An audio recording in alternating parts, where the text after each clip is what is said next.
Bienvenue sur Histoire de faire des cauchemars, des vidéos où je lis des histoires qui font un peu peur. Alors si comme moi vous aimez pas beaucoup les insectes, celle-là va être particulièrement effrayante. Elle obtient 2 trouillons sur mon trouillomètre, c'est-à-dire qu'il va falloir laisser vos veilleuses allumées après l'avoir écoutée.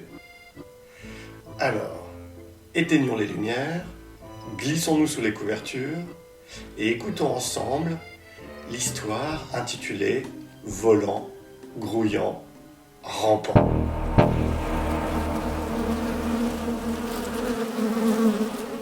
Luigi voulait sauver le monde. Il ne voulait plus que les gens meurent de faim. Au contraire, il voulait que tous les enfants aillent se coucher heureux avec un ventre bien plein. « Misère !» cria-t-il, observant son plant de tomates qu'il avait aspergé de son engrais biodynamique la veille au soir. Luigi voulait inventer un produit qui ferait pousser les fruits et les légumes 10 fois, 100 fois, 1000 fois plus grands que la nature ne l'eût voulu. Mais au lieu de trouver des tomates géantes sous les lumières artificielles de son laboratoire souterrain, il les trouva toutes mortes et pourries. « Misère !» répéta-t-il, se demandant s'il devait abandonner son projet fou. Désespéré, il verrouilla son laboratoire et alla s'affaler dans le siège de son bureau, enfouissant son visage dans ses mains, ses yeux au bord des larmes. Que manquait-il à sa formule, se demandait-il. Est-ce que les tomates n'étaient pas le bon choix pour son expérience ? Fallait-il essayer son engrais sur des pommes de terre ou des carottes qu'on sait bien plus résistantes ? Je suis un scientifique raté, se dit-il. Je n'ai jamais rien inventé qui marche. Il releva la tête tout à coup.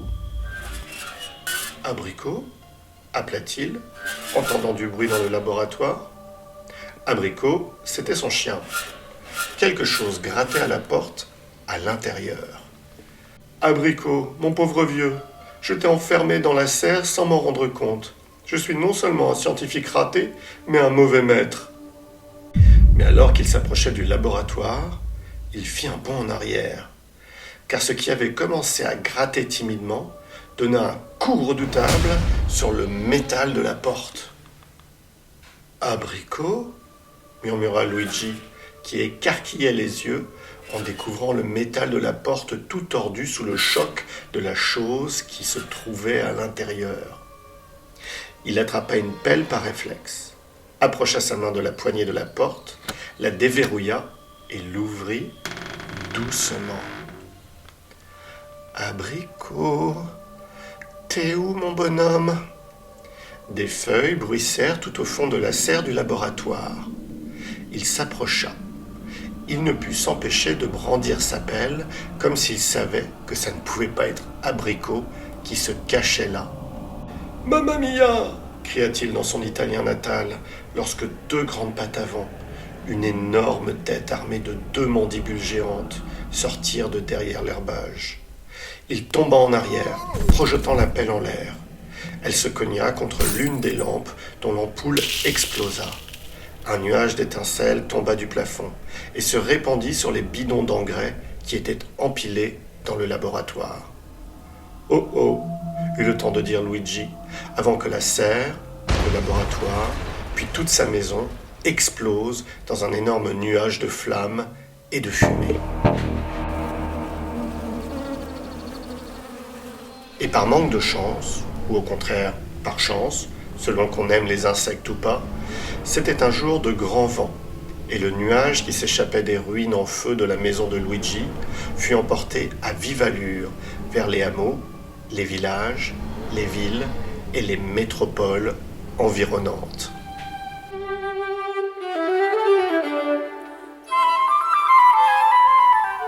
Agatha et sa copine Louise étaient seules à la maison et pratiquaient leur instrument de musique ensemble.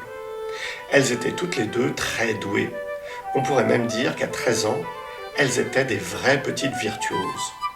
Elles allaient chaque semaine au conservatoire et travaillaient Beethoven, Mozart et Stravinsky à longueur de journée.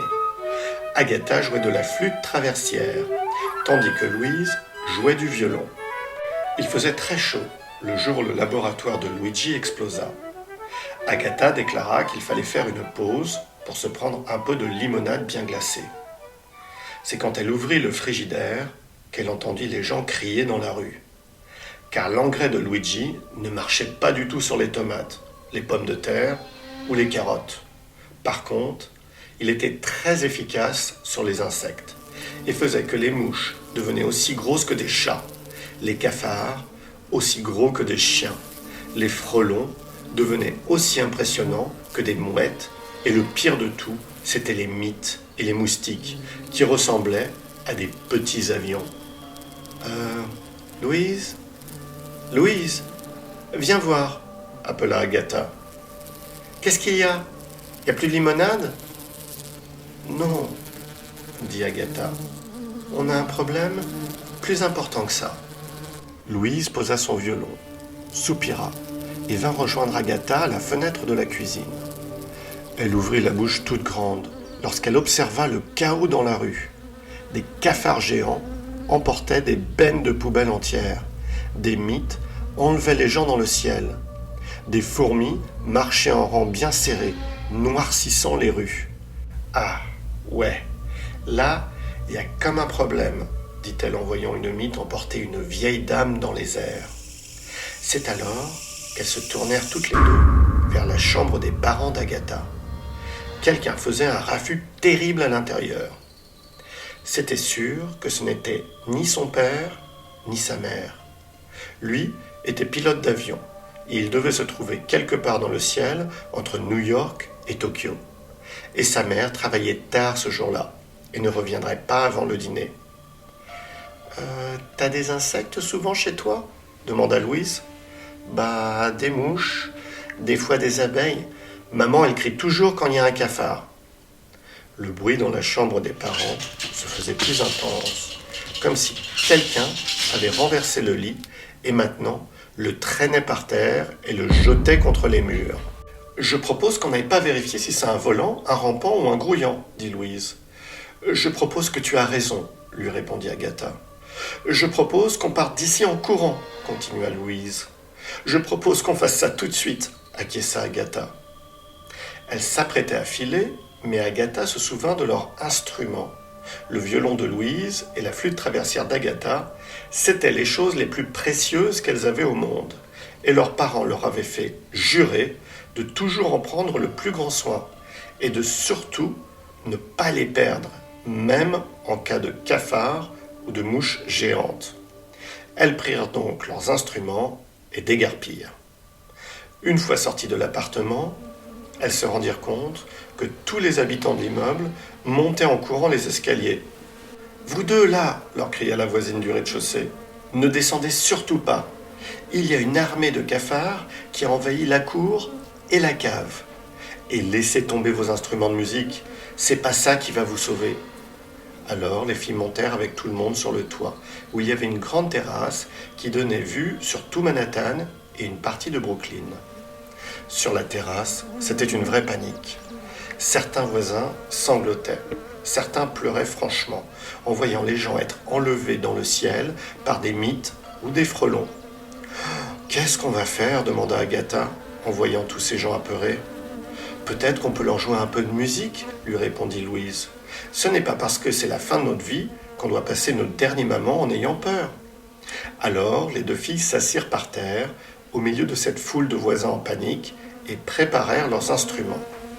« Beethoven, Mozart ou Stravinsky ?» demanda Louise. « Oh non, Beethoven c'est trop le somme. Mozart c'est bien. » Et elles se mirent à jouer du Mozart, et c'est là que le miracle qui sauva le monde se produisit.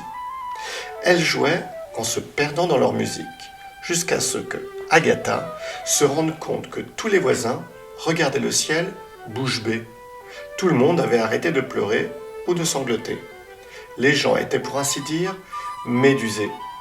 Et nos deux virtuoses se rendirent vite compte que ce n'était pas leur musique qui avait eu cet effet sur eux. C'était plutôt l'effet qu'avait eu leur musique sur tous les insectes, qui écoutaient, bougeaient, ondulaient au rythme de la 5e symphonie.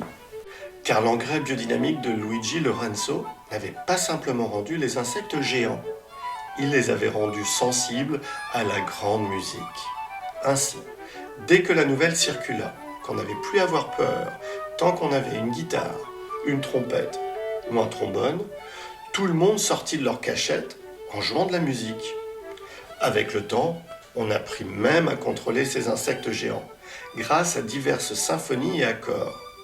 Les cafards ramassaient les poubelles. Les pucerons aidaient les fermiers. La police utilisait les frelons. Les mythes construisaient des meubles en bois. Les fourmis travaillaient à l'usine. Les mouches faisaient le ménage dans les hôtels et les chalets. Et tout le monde, mais absolument tout le monde, apprenait à jouer d'un instrument. C'était ça, ou se faire manger par un volant, un grouillant ou un rampant. C'est la fin de notre histoire et le moment de dormir. Alors, à bientôt pour de nouvelles aventures sur Histoire de faire des cauchemars. Bonne nuit.